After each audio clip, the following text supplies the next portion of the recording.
it's homecoming. Oh, it's your homecoming weekend. It's homecoming weekend. Yes, tonight, big homecoming football game. Tomorrow, Alex homecoming dance. Holding up, he did his homecoming proposal. So, yes, it's homecoming.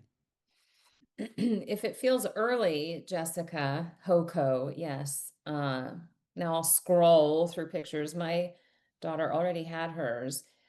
And it was like kind of sad because our high school doesn't do like a huge deal of homecoming, but she was still uh I know the blur is on. There's Kenna.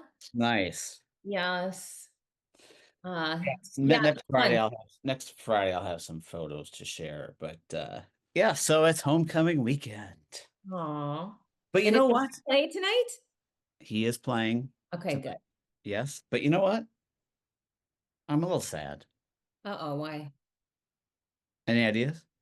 No, he's playing tonight, which is much more beautiful weather than last Friday. Friday feel good vibes. You're home. Sad, sad. I don't know. Because you It's haven't seen me in person this week. Oh, what a great guess. It's my last homecoming. Oh, you're having like last of everything. Oh my God. I'm gonna be a wreck when that's me. Yes, it is. It's my last homecoming. So my, older son Ben played in the homecoming football game. My younger son Alex is playing in the homecoming football game tonight. So Oh. yeah, it's the last. Oh. It's a little bit sad, but yet a little happy at the same time. So yes, wait for grandkids. Um, We're wow. gonna do like the production and announcing and music and stuff at Breck Football when like they'll probably have you back. Well, I'm planning on to retire from this now of work HR tech stuff just so I can do that. Yes. Yeah, They'll be happy to have you. exactly. Well, happy Friday, everyone. Friday, September 26th, 2025, meetup number 278. Thank you, Bryce. Sponsored today by Fresca. I like Jess. Remember our Fresca days, right? Yeah, we had like a whole mini fridge of Fresca just for Brad, really, I think. Yeah, yeah, exactly. And Laurel, just so you know, I do know there's a lot of other firsts and it continues to get better. So I do know that, but it's also one of those like seeing all the kids dressed up and the team I don't not sure how the team's gonna do tonight. I shouldn't jinx it, but they're 4-0. So Mm, the school is big. The school, wow. I mean, big time behind them. They're ready. So yeah, so it's all good. Oh. And last night, Jess, I had a call planning the spring break baseball trip, believe it or not, Woo. which is going to be in Disney in March. So see, it just keeps going. It's just one event to the other. Yeah. Oh, amazing. So, did you buy the suit yet? I know. Oh, Leah, that's such a great question. Thank you so much for that. Oh, Deb's here. Hey, Deb, love you. I'm so Oh. glad you're here. Five grandkids.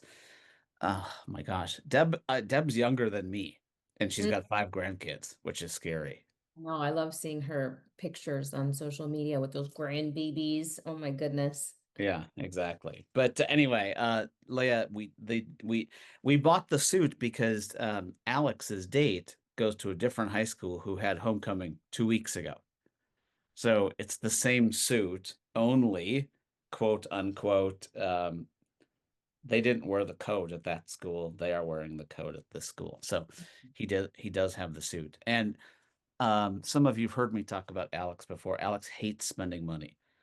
Um, I know that's He- different than a lot of kids, but he hates spending money. So when we went to buy the suit, it was very much like he wanted to go to Goodwill uh, to buy the suit. So yes, and you're right.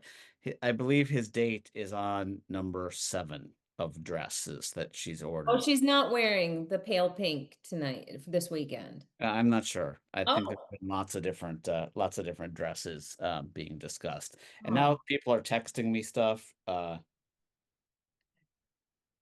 That's interesting. The text I got. You want to hear Jess? Somehow my number is hacked. Well, you give it out all the time. Yeah, yeah, you're right. Yeah, I should expect. You're right. Listen to this text I just got. Hey, there's a classical music concert this weekend. The venue has a really nice atmosphere, quiet and elegant. Want to go listen together? And this is so if you start texting a reply and it shows up green, you're for sure. I'm not texting anything, but I delete all of them. I know, I know. Uh, Speaking of, you'd think bots at this point would get smarter because I really am not a classical music fan. So why is someone inviting me to a classical music concert? I mean, the pitches are getting more creative, aren't they? Oh yeah, that is yeah, that is pretty. Someone asked me the last week if I wanted to go have ramen, which I don't like either. So John's getting a huge number of fake texts also. I'm glad it's not just me. Um, That means your number has been leaked recently. Like every time you get a rash of these, your well, number. since I am a self-leaker, I'm not sure we can really say that. True. But yeah, anyway. So anyway, welcome everyone. Excited that everyone's here. I would love to start with you, please. Let us know where you're joining from today. Self-leaker. Yeah. Self-leaker. Um, oh, you see Holly. Oh, Yes, I have mhm. been offered many jobs also. Yeah. We should all look and see the last No, no, no. Oh, job yeah. you've been See, offered. Kristen's here. She gets them too. Oh my God, I feel so much better. I actually thought it was just me that was getting all these texts. Jess, my wife Heather, she's like, I don't get any of these. So she's not getting anywhere near as many of the fake texts as I am. Interesting. I Yeah. want to know her secret. Yeah, yeah, exactly. Yes, fine. Uh, Heather Potter. oh, she doesn't Oh, either. Heather is here. Oh, see, well, Heather Bussick, she's a lawyer. Like people know better than to F with her. So, so anyway, Stacy, Chris. Oh, uh, Chris, I think Heather is on LinkedIn. But we're talking about like the spammy texts for like, I get a lot of like online review, like put reviews on on this platform for however many dollars an hour. the worst part is my mom replies to all of these. So, The yeah, engagement. that's what they're looking for. That's the scary part of the whole thing. Ugh. So let us know where you're joining from. Please, city, state, Westport, Connecticut. Adriana's here, which makes me happy. My mom is on AOL, Holly. Yes. Uh, Bloomington, Minnesota. Oh, good old Bloomington, Minnesota. I was just there yesterday, Kristen. Minneapolis, San Diego, Marco Island, San Francisco, Ontario, Canada, New York City, Denver, Colorado, Connecticut. It was supposed to rain in New York. I'm surprised it's sunny there. Alberta, Chicago, Washington State. Cool. Wow, nice Oh, representation. I know, I love this. I almost said something bad. I almost said no one from outside the United States, and then I would have offended all the Canadian people. So, um, Houston, Texas, just back from Paris, though. Nice. Tilly, I had a great thought about you the other day. I'm gonna get in touch with you. So welcome everyone. Glad everyone's here. Green, yellow, red. How is everyone today? Green, great. Yellow, so-so. Red, not so good. I was just talking to my class in Charleston about this week. Uh, uh, Jess, about the green, yellow, red Really? Do they like concept. it when you do it with them? We are doing it with them. Yes, they are. But you know what the question was is they said, how long did it take your audience to start to trust you that they weren't going to use your data in the wrong way? And I was like, I don't know. I didn't know the answer to that. They're like, they'd be concerned by saying green, yellow, red. Now it's all them. They can't hide behind their name or not be anonymous. But they really liked it. And I told them it was all about presence and making sure that people are heard, et cetera, et cetera, et cetera. How are One you? to trust. I love that question. I am pretty green. Pretty green. Pretty green. Yeah, Like a pretty shade of green or kind of green. fairly green. Like more like closer to green than not. How about that? I wonder if there's a tone that we could actually use, like a Pantone color to describe pretty I green. know. Spring green? Green. Oh, spring green is the best green. You know, when the leaves first pop in the spring and they're kind of like neon. Oh, Yeah. that's the best green. Green-esque. And it's Kenna's favorite color. She's always been green. Nice. We've got a few yellows. Um, job searches are an interesting time for job searches. We're going to talk about that a little bit today. Um, green, green, green. Got mostly greens. It's a Yeah, green crowd today. I like that. How about you? Other than being sad for the lasts. You know, Jess, I have so many different colors that would express my feelings today. So like I don't know if anyone can see this, but I have like some accomplishments. Like I hit my, oh, you can't see it, but I hit my 200 days in a row of taking 10,000 steps or more. How many days in a row? 200. I'm at Uh-uh. 202 now. So like that was a big deal to me because I set out to do 100. Okay, And what happened on the other Fridays where you had taken like 17 steps so no, far? then I just go walk. I like Then you literally get out. the number of nights I've either stayed up late and walked on the treadmill or like gone the extra mile or like yesterday, if anyone, well, I'll share the story in a second. I literally walked the airport 10 times. Um, but instead of like sitting down in the Sky Club or sitting down at the bar, like Yeah. I just keep walking. Oh my So like to hit 200 was a big deal. God. I So love like that. 200 in a row, that was cool. So, and these are all green, as you can see. So green, I guess, in that way. I had a great opportunity to present to a blue crowd this week.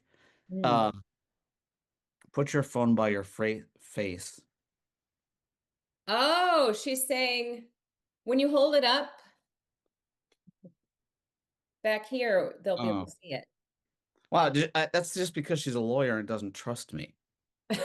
She, she needs to audit your But data. look at what I'm at today, Heather. 17. Got a How is long. it even possible? Your desk is only 17 steps away from your bed. Yes, basically. Yes, I can see it from here. So yeah, 17 is not good. But anyway, I had a great meeting with all the CEOs and CHROs of all the Blue Cross Blue Shield organizations in the United States. And that was a really, really great event. So a lot of innovation going on inside those organizations. Unfortunately, mostly the innovation is to drive profitability, not necessarily to drive a lot of change on other types of things. But nice to see innovation out of organizations nonetheless. So that was a great meeting in Chicago. And then, Jess, the travel bug got me. Remember Oh, how you and I always travel together and I always have such good luck? yes. It all went downhill. I was supposed to go from Chicago downtown to Chicago O'Hare. They said it was going to take 30 minutes. It took an hour and 30 minutes. I missed my flight. I had to stay at the airport in Chicago. Then I booked myself on a flight to Charlotte, to Charleston to teach my class. I got to Charlotte. My flight to Charleston got canceled. I had to give a speech in London remotely. So I got in a car, drove from Charlotte to Charleston, which was about 4 hours. Um, the car broke down. What? Uh, yeah, everything just. I did my speech from a Starbucks, which was inside of a truck stop, and then I still made it to the class in Charleston. So anyway, the travel bug hit me this week. So I was sitting at home last night. I was laying on the couch and I fell asleep. And I think my kid's like, "Are you okay?"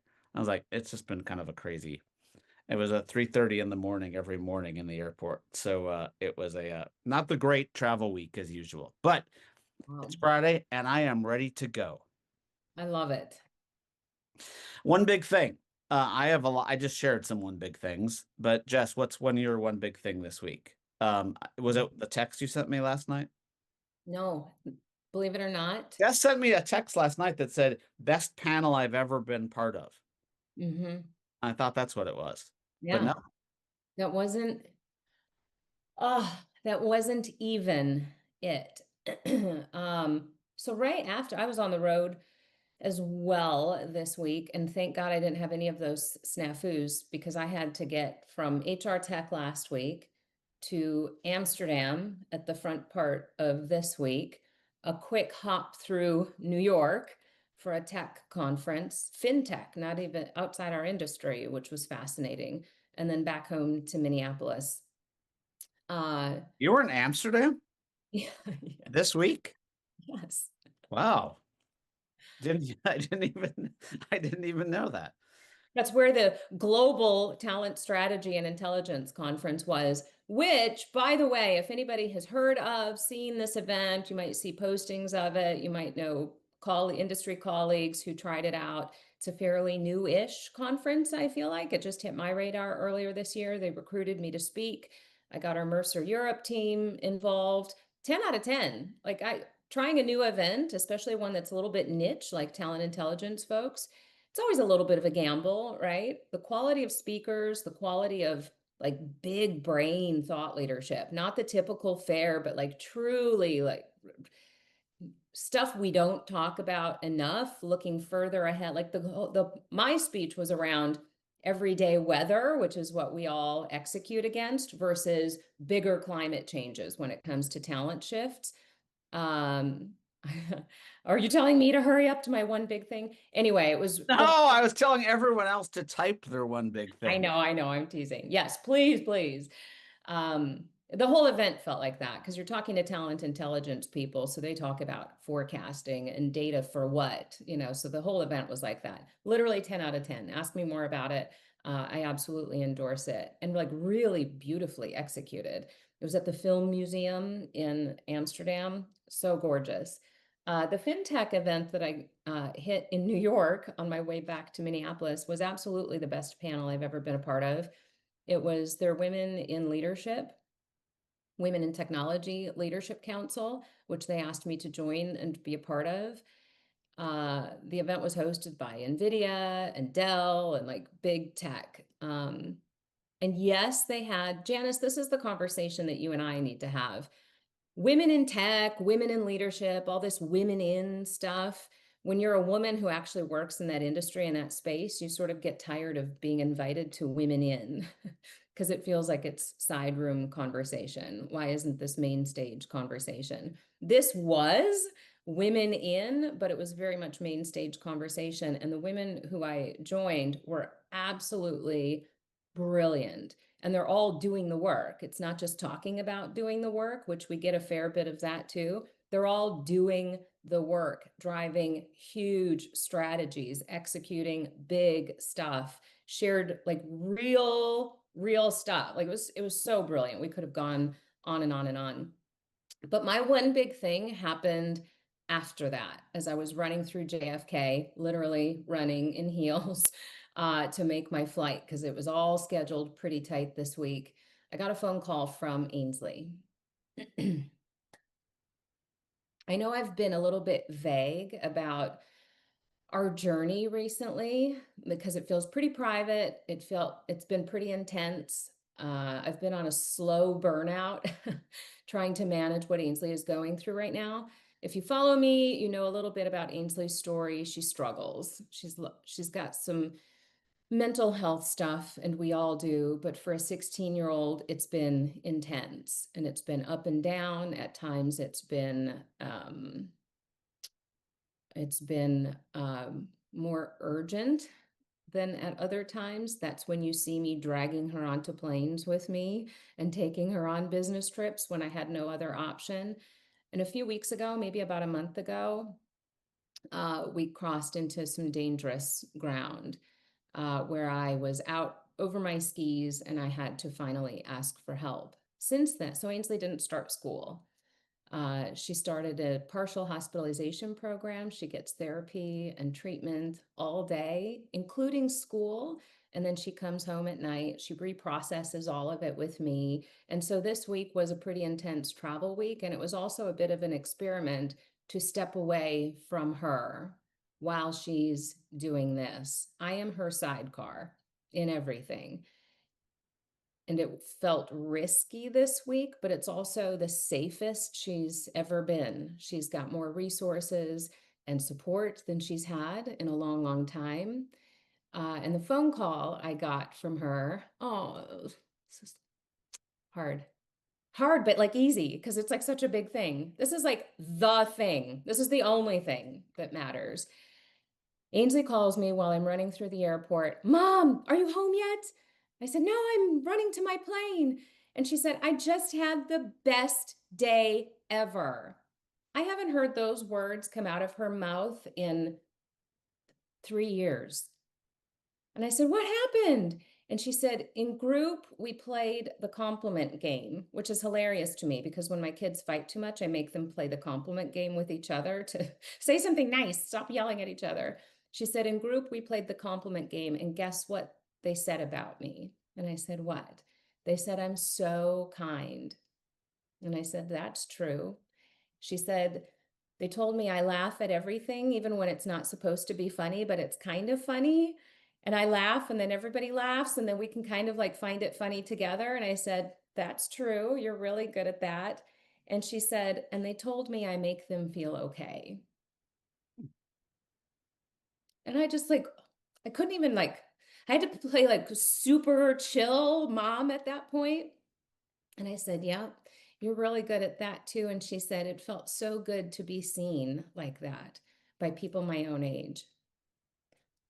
And that's the first time in probably 3 years I felt like Ainsley was going to be okay. That's amazing. Thank you for sharing that. And yeah, I mean, she's all of those things. She hasn't been told that except by people that are really, really close to her, like her family. So to hear that from others is so, so validating. And the confidence that it gives her now is amazing. And the fact that she's been thriving and I'm just seeing a new Ainsley. And you know the old expression, you have to hit rock bottom before you can start climbing up. No parent wants to hit rock bottom, and our rock bottom was really scary and was really terrifying. And nobody wants to flirt with the edge like that. But apparently that's what we needed to hit together to articulate what needed to happen next. Um, so you know, we've never shied from talking about mental health and stuff like that in this community. And you guys know I lost my little brother to a battle he lost. And I won't lose that battle again. So the only way we get through this is together and we talk about it and we remove the stigma and we talk about the fact that people need stuff and caregivers bear too much responsibility in stitching that together, but it's an important responsibility. And when the rest of you ask me how we can help, how we can help, how we can help, support caregivers. Do we support the people who need the stuff, but support caregivers too? That's a big thing for employers. It's a big thing for all of us. We all know people who need help. We are people who need help. And so the more we can talk about and name these things, the more okay everyone has a chance to be. So that was like a one big thing for like my entire life, Jason. You have no idea how cool I had to play it on the phone. So she would keep talking. Huge, absolutely huge. That's amazing. Thank you so much for sharing. There are people that also have, kids struggling, that are in the chat as I'm reading through it, that took power from that. So thank you so much for sharing that. And I couldn't read your comments while I was talking so that I wouldn't start crying. I'm going to scroll through and read your comments when we wrap up. Thank you for uh, yeah, yeah. I love that, a couple of just the other one big things I want to just call out, just, Chris celebrating my mom turning 89 yesterday, which is great, so cool. So thank you for sharing that. Opal on a panel with some amazing women touching on some important bespoke topics. And yes, we did touch on code switching. So yeah, Mm. which we won't, I'm not gonna go back to that again. Um, Janice, our OHUG committee is focusing on Elevate. We want to focus on underrepresented groups, people. I Love got to it. volunteer this week to help prep for the fall plant sale that I'll be attending with my best friend later this afternoon. Plants are highlights for me. I did an in-person HRLT meeting in France, exercise in what nourishes and diminishes trust for each of us was a big thing. So thank you guys for sharing some of your big things there as well, like Jess did. Mine's gonna be really simple because I want to get on to another. Well, it's not gonna be simple, but it's just gonna be my one big thing is that my oldest son turned 21 on Wednesday. Oh, that's right. You have like such a big month of milestones in September. Yeah, it really, really is. And it was really interesting because I happened to be teaching my entrepreneurship class in College of Charleston, and not everyone knows this story, but uh, Heather and we actually started together um, Knowledge Infusion, which was the first entrepreneurship journey in my life, along with my co-founder Heidi Spierge. We started it the day that Ben was born. Oh my So gosh. on Wednesday, he was 21, and it marked my 21st year on this entrepreneurship journey. So, and Bryce has been part of that journey, which makes me even happier that he's here. So, yeah, anyway, cool that Ben turned 21. And cool that, yeah, and there's so many other things tied to it that we're not going to Yeah, go into. milestones. So anyway, thank you guys for sharing. Wow, we took a lot of time on that, but Jess, thank you so much for sharing your story. Jess, last week we teased our special guest. I know. I did. I hardly ever tease, and this is why. They're going to get sick and something will happen. So I'll let you go into that, and then we'll move into our topics that we're going to talk about. Yeah, so Ali Narat from Unleash will be a fantastic guest. If you follow her on social media, she shares and posts a lot, lots of great interviews, trend spotting, what's happening in the industry. She's also been moving and like rehabilitating the home she moved into, and then she got sick. So we'll have her back for sure. But we're going to go solo again this week. And Jason, I thought it might be a good chance because we both spend a lot of time on stages, in client rooms, on the road, as we've shared. We get a lot of we talk about the same stuff a lot, new stuff too, but we tend to beat the same drum a lot around transformation and disruption and who's impacted how and at what pace and leadership through change. We also get a lot of interesting questions, and I always think it's interesting how the questions change over time. So maybe we do a little bit of ask us anything and address some of the questions we hear a lot. Yeah, no, I would love that. So if you guys have Yeah. some questions, anything, like anything, personal, professional, please put them in. But Jess, I did want to share this one uh screen. Um, speaking of Unleash, that I had prepared to go into today. I don't know if anyone saw this. Jess and I are lucky enough to be emceeing the startup competition in Paris in what, 4 weeks, 3 weeks, 4 weeks? And what I was, thank you. And I see Kennedy Cook's hands clapping right there on Yes, LinkedIn. Kennedy. Kennedy does a great job in putting this together. If you're not, if you're not following Unleash on LinkedIn or you're not following Kennedy, you should. But I was really interested. If you take a look at these, what do we have here? 15 companies. Um, I always am fascinated by the names of companies and logos. And if we think about these, like some of them will eventually become like behemoths in our space. When I say some of them, maybe one of them or two of them.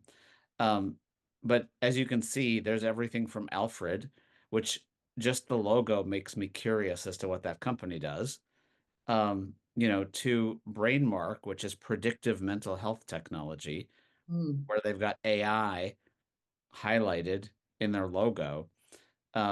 It just when I saw this, it got me thinking about what's in a logo and how logos are so mhm, nuanced. But I don't know if mhm. you have any thoughts about anything you want to share about this, but I just found it interesting.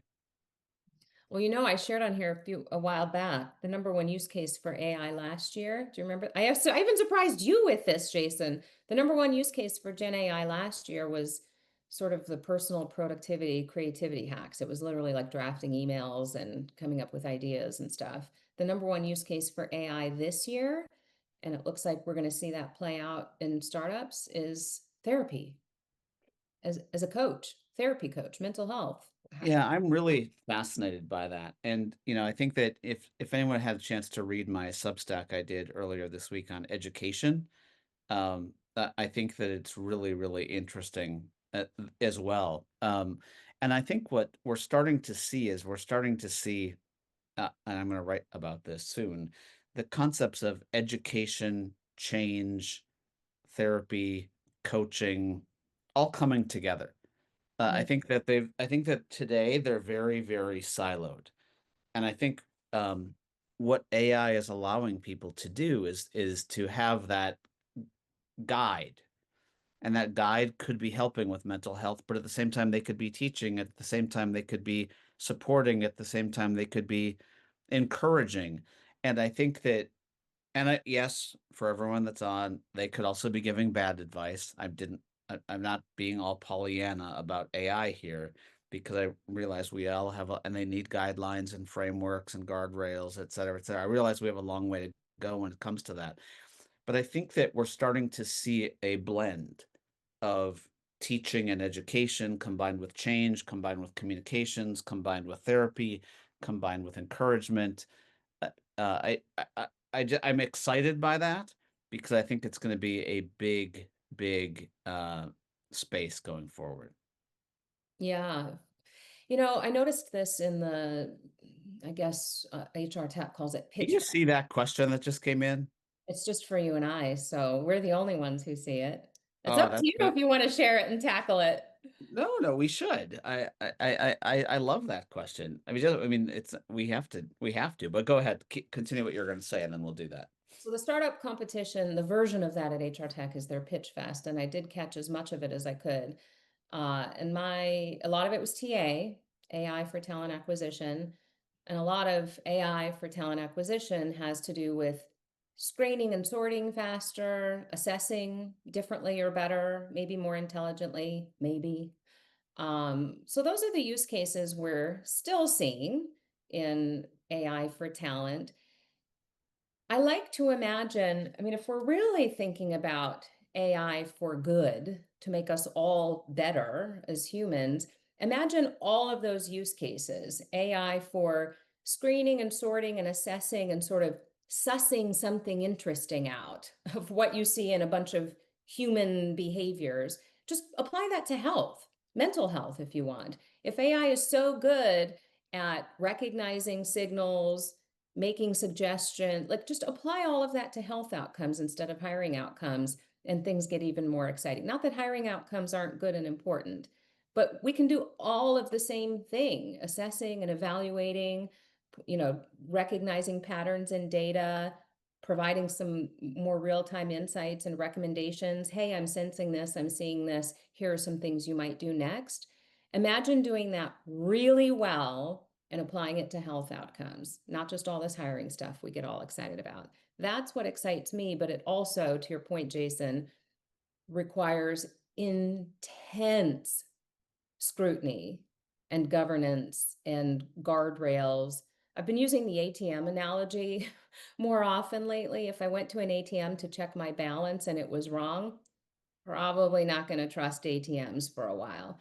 If I went and requested $100 and it gave me 90, we're done, like forever. Like you just don't get something like that wrong. We're asking people to do that with AI. Keep going back, trust it next time. We promise it's getting better. I was just wrong this one time.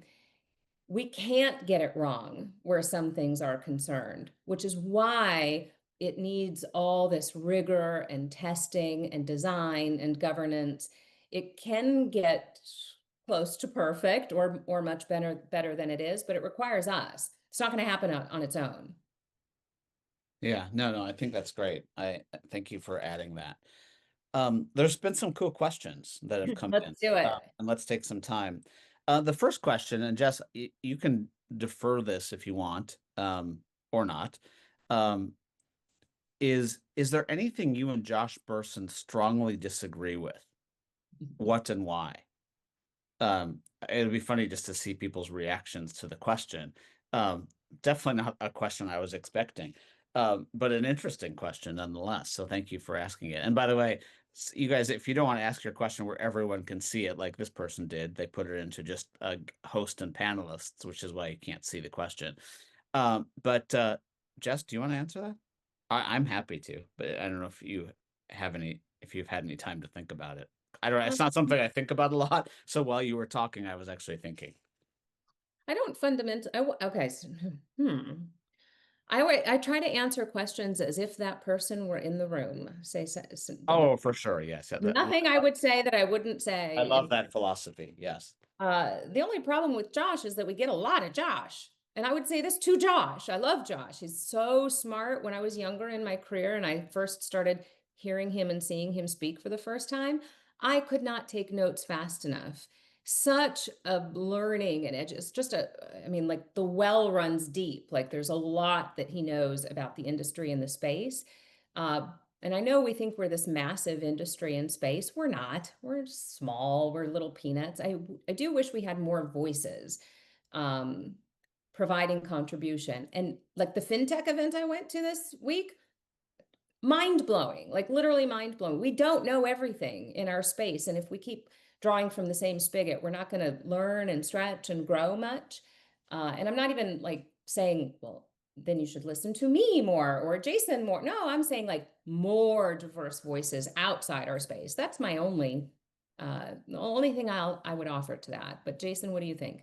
Yeah, it's really interesting. Well, just I like your perspective. I have a lot more to say, and I hold back. Like I try to do. I wish I could do a Substack a day.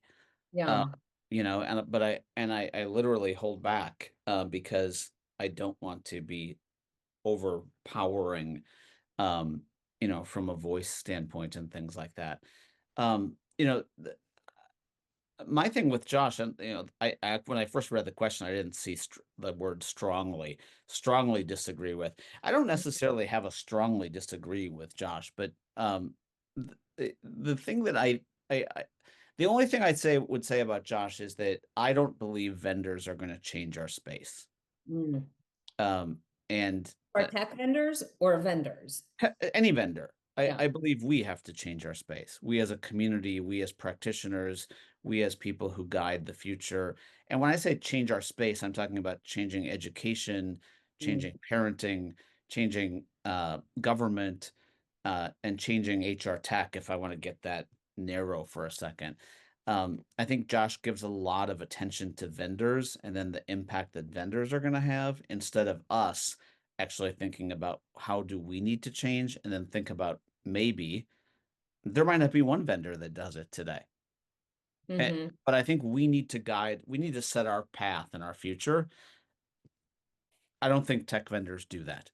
So I think they play a role, but I don't think they do that. So, and Josh talks a lot about vendors. Now, Yeah. Josh's job is to talk about vendors, and Josh Yeah. gets paid by vendors. So Yeah. at the same time, I recognize that. So I can't even say it's a strongly disagree. It would be really interesting to ask you guys if there's anything you strongly disagree with Josh on. Um, but Josh knows, just like you said, you would say the same thing. Josh knows that he and I are the same. I feel that way as well. Now, a lot of that, and by the way, a lot of that comes from working at vendors, and working with vendors every day and knowing that what's going to get someone to a finish line is not going to be just a vendor. It's going to be a lot of other stuff that has to be tied to that. Tammy's question is really interesting. Um, I don't. I wish that was not a very exciting segment, Jess. But I wish I could find something controversial to say about Josh. Do I disagree with it? I just don't think I have anything I disagree. I think Josh is really, really on track with what he says. Um, They I, wanted tea. yeah, they wanted tea. I don't really have any. I think Josh is really on track with with what he says and the direction he's going. So yeah, I don't really have anything. If I did, I'd be making something up, which would be stupid. What's the question you've been asked the most at your recent conferences? That's a great question. The thing that Yeah. I've been asked more at recent conferences is related to artificial intelligence. What do you think it means to the macro world? Mm, And when I say the macro world, like what does it mean to jobs? What does it mean to humanity? What's it going to do to universal basic income and things like that? And I hate the question, but I love the question. I love the question because it means people are thinking about it. I hate the question because I don't really have a great answer. My answer is that we're all in this together and we're all creating futures together. Um, I have personal opinions that people aren't putting enough emphasis on artificial intelligence. mm, I don't think people, now, when I say emphasis, I'm not talking about the media. And I'm not right. talking about hype. I'm talking about people aren't putting enough emphasis on the impact that it's going to have. And I don't think people are being truthful. I don't think people are saying enough that AI is already costing jobs. Hmm. I don't think people are saying enough that people are going to lose their job if they don't actually reskill. Um, so I do worry about the fact that we're not being truthful about some of that stuff. Um, I hope that and once again, media is media is media. Um, but I did see this morning, and I'll just share it. Some of you saw it, some of you maybe didn't see it. Um, and once again, please, this has nothing related to the vendor. Wow. Please don't hold it against the vendor. But Accenture to fire staff who can't use AI. The cons and the firm will exit on a compressed timeline, people, where reskilling is not a viable path for the skills we need. So my point to bring that up is that, and I love what you just said, Jessica, on is that they can't or they won't. One of the big things that came out of HR Tech was the two things that are killing organizations is inertia and incrementalism. Hmm. You know, inertia and incrementalism. Uh, just so you know, I and this is not going to be a popular take, and I'll hand it over to you, Jess, after I say it.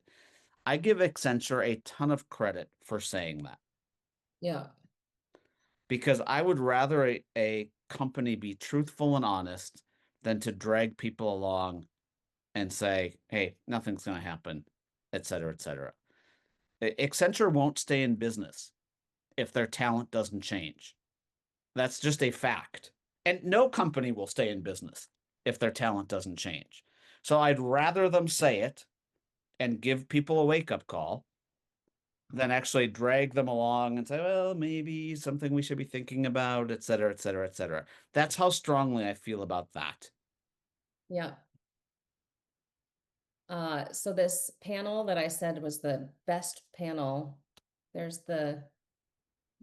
a link to the LinkedIn post, the panel I was a part of at this tech event yesterday, which seems like a blur, yesterday in the middle of Manhattan. One of the women on that panel is the chief, talk about new titles, the chief AI enablement officer for Cloudera. And it's her job to scale AI throughout the enterprise, not from a tech and outcomes perspective, but from a people perspective. And she said that not too long ago, the CEO of Cloudera reassured all employees of the company, don't worry, nothing will happen to any of you. Like you're all safe, you're fine. We just need you to get on board and. And I sort of challenged her in the conversation and said, I love the humanity of that message, but I think it's incredibly irresponsible to say, don't worry, you're all safe. And I'm the first to say, stop rushing to protect jobs, start rushing to protect people. Yes, protect people, but to paint this like nirvana picture of like, we're going to protect all of you, we're going to protect your jobs, our goal. Yeah. we do have to be realistic about sort of the Darwinism of work. I also talk about all the time. Of course, jobs will be impacted. Of course, you're going to reinvent the types of work people do and how they do it. Otherwise, there's no progress. This is just iterative. We're just running in a hamster wheel. So what we need to start being specific is about is who holding what jobs, how, and at what pace. And I think some of these headlines are a little short-sighted. You still need people on the other side of this, and so start figuring out how to reposition people for the types of work that we will need to have done in the not too distant future. And I realize that feels like a little bit of imagination right now because we don't have a clear picture. We don't fully know. But that is the leadership vacuum. That's the abyss that we're in. We're not having enough conversation and imagination to think 2 and 3 clicks ahead. Instead, we're rushing to say, you're all fine, we've got your backs, or the Accenture headlines and everybody else's headlines. Sorry, quarter end, stakeholders to please, here we go. Yeah, no, I agree with that, Jess. And I think that some of the comments here are really, this is not a unit, not everyone is on the same page related to this topic. And I don't think we're going to get to that point. I think there are going to be people that constantly think that the employer is responsible for upskilling people. There are going to be also people who You are like, if you want to keep those people. if you want, excuse me, yes, I should have finished that sentence. If you want to keep those people, I will tell you, there's a whole bunch of those people, and this is going to hurt. There's a whole bunch of those people that companies don't want to keep Right. because they're not willing to change or they don't know how to change. And the companies these are corporations. Like, and it gets into a whole discussion on what's the responsibility of the corporation and things like that. But there is a responsibility of humans to stay relevant Hmm. and on their own. Yeah. And companies are going to have to determine how much they're going to put towards this. If a company is going to put towards trying to change you, A, are you willing to change? B, Yes. if you're not, that's a different discussion. But B, there are going to be companies that just can't afford it. I Yeah. was listening to a podcast last night on my flight that basically the company said we can't afford. It's a legacy company. They said we can't afford to train these people. We give them daily YouTube videos to watch.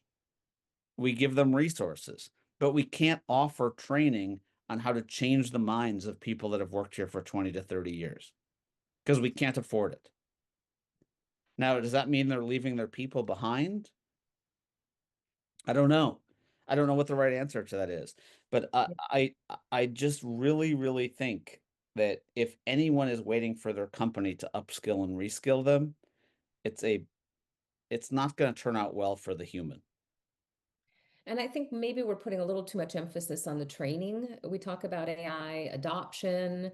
That just means handing out licenses and tracking logins and, you know, giving time to train on today's systems and tools that you have access to or that you provide access to. The other thing, Jess, I'll just say Broader this than that. is that AI, the AI shift is not a top-down thing.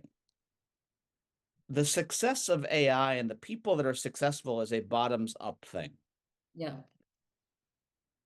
And education, which is different than training, Yes. is something that people need to take on. And those people that are going to be the most successful are people from the bottoms up that take this on instead of waiting from a top down mandate.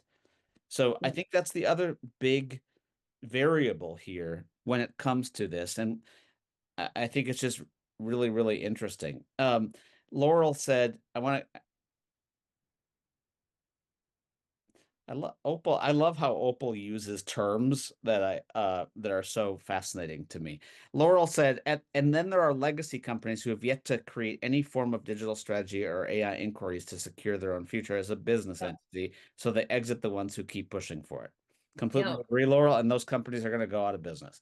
That's easy. It's not easy for the people that are in it, but it's easy. Opal said, feels like there's a lot of forced riping in all this. Thoughts, Jess, before I say something? No, go. We need to have an Opal, we just need to have an Ask Opal in the top right corner. So when she actually uses these terms, we could be like, what is that? What do you mean by that, By Opal? the way, Opal, I'm going to share with you a deck I have drafted for next week. I used culture casting in a slightly different way, but I used culture casting. You're like the feature of my engagement next week. And I used it also in my class, You did? which was on culture this week, Yeah. Opal. So your impact is there. Um, Jen said, "Yeah, but what is the ROI of using AI?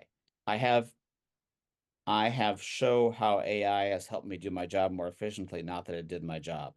And Jen, I think that that question is the one of the problems. There is no ROI of using AI. There's ROI of being AI first, or being AI native, or thinking AI first. Yeah. There is Which is no what we've been talking about for ages, which is just thinking digital. right. The concept of using AI, you're not going to get ROI. I mean, you could get tactical. Incremental. Yeah. Yes, exactly. That's the concept of automation versus orchestration. And if all you're doing is using AI to automate, you're going to be able to measure little tiny savings of a minute, maybe. Maybe. And you're limited to ROI by the user. It's very limiting in terms of measuring impact. The other one is scaling and sustainable, which is a way different measure. And the organizations that are truly speedboating again versus barging are those that are truly thinking about a ROI as orchestrating how the organization works differently, how it has a different patient satisfaction, or excuse me, patient outcome, employee outcome, things like that, versus trying to do spell check, which is, my Forthright. Yes, you pick something to ripen it faster. So fourth. one question I get is, Hold on. okay, okay. No, you pick a fruit before it's ripe, but I want to read this because I want to Yeah. make sure I don't say something stupid, or Opal. I'm sure Opal hates me. When you pick a fruit before it's ripe, but then you put it under forced conditions, uh, or to hasten its ripening, like picking a mango. So I agree with that, Opal, but I need ripe fruit now, or I will starve. But can you not ripen the workforce faster? Well, that's the question. I mean, force riping sounds like I'm doing doing it, but it's not needed. I'm happy Oh, to no, no. I'm My happy to favorite force bananas and yellow you're right. tomorrow. It doesn't work for all fruit. I love No. that. I actually love that is I love this. I am so excited about this force. You can't force ripe people, right? Oh, oh. Or can you? Or can you? I think there's a lot more to We do about have hit it will be brown on the outside and dangerous to eat. We have hit a very fascinating topic here. this is nature versus nurture. Okay, really quick, the question I get a lot, and I realize I might be, Sorry. well, it's tied to this, because it's all about growth mindset versus fixed mindset and whatever. And I realize I'm probably leaving a lot of breadcrumbs in how I talk and what I talk about that begs these questions. It's all about leadership and trust. Leading in times of change, leading when you can only see 5 feet in front of your face and the rest is fog much further out, and encouraging risk taking in a healthy, controlled way. I'm getting a lot of those questions, probably because I use the ATM analogy or whatever. How can we lead people to make decisions, to execute faster, even when the terrain is uneven and the fog feels close, when we don't have all the answers, but we have to build trust and maintain trust. We're asking a lot of people, execute, fail fast, measure the right outcomes. It's all about leadership and risk taking. I think this is the biggest moment we've ever seen for cultural transformation. We're not going to have AI transformation. We're not going to have digital transformation. We have nothing without trust and cultural transformation. This is the moment for leadership. And I think that's why I'm doing more of that stuff talking than I am AI coaching and strategy because we've realized we're at this moment where AI strategy means nothing. AI execution means nothing unless we're pouring the foundation underneath. I think it's so right, Jess. And I've seen so many people get confused between managing and leading. Yeah. And managing is processes. Leading is really what you just said about culture. I want to read what Bob said. Jason, respectfully disagree with ROI. This came up through Sections AI ROI event yesterday. We may need new metrics, but surely the value can be measured. Bob, I'm sorry if I said that if I said that wrong. The value can be measured. The value is not going to be as exponential Right. if I'm just automating versus truly thinking different. And I think that's where I was trying to get to, Bob, in what I said. I can if I can do performance reviews faster, of course there's going to be some ROI because guess what? I can go back to what I was doing. We definitely can do that. But I think that what's so important is that we're actually thinking about things differently. Um, so Bob, I agree with you. We can get to an ROI measurement on automation. I know that's not what you're saying. I think we might have to have Bob on next week to talk about this, Jess. I know we should. Yeah, because I think this is a really important topic. The Yeah. metrics and measurement of AI is a really interesting discussion. Yeah. Oh, John, I love your question too. And I love that we're finally asking these questions, more esoteric questions rather than what is Gen AI and how cool is this? Like, we're finally getting to the good questions. Did you just say esoteric? Yeah. Is We're, that a Dakota territory? Is it esoteric or esoteric? do you say presentation or presentation, data or data? This is a great way to end. I hope Like everyone has amazing. I hope everyone has a great weekend. Um, Thank you for taking the time to join us. For those of you that listen to the pod, thank you for listening to the pod. And we'll I look had for so many people on the road this week tell me they listen to us all the time. We've never seen their name before in this chat, I promise you. It's crazy. and I think I'm going to do some vining, vine riping, Horse right? riping. Force riping. And yeah, we'll have Bob on next week to do some of that as well. Thank you guys so much. Love y'all. Have a great weekend. Bye, everybody.